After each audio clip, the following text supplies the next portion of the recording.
wamnyane ukalimbile Yesu uyo wakafira tose na wakwana ngayawo umbilo lake kuti upone iwe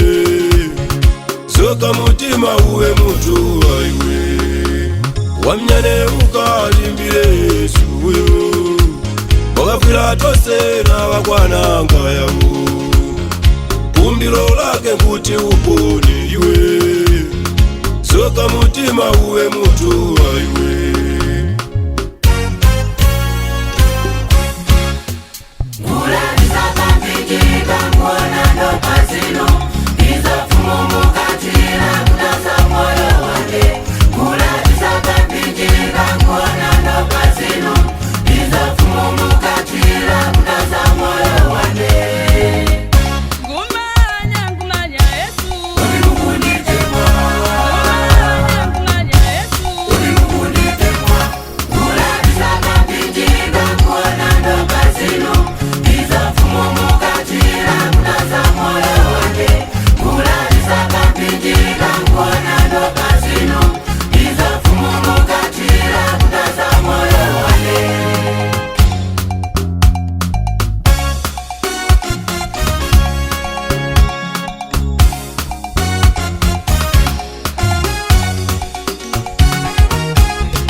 muchite mwachinu ine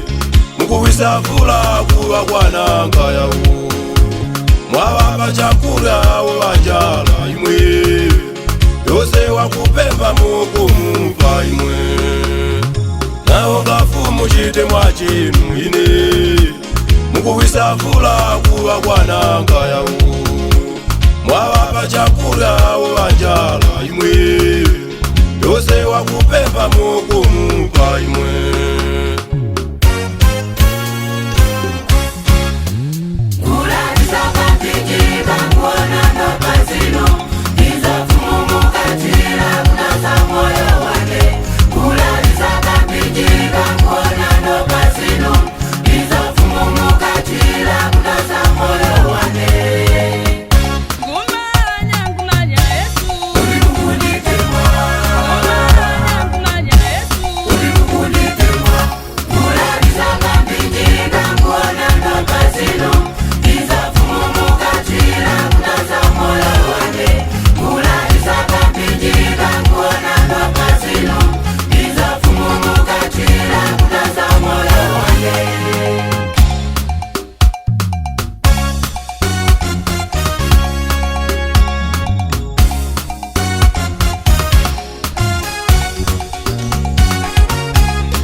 Ngandi ya hiro dagomana mwine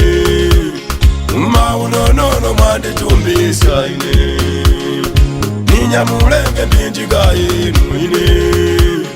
Uko kulimwe nane ngafike ine Ngandi ya hiro dagomana mwine Maunonono mwande chumbisa ine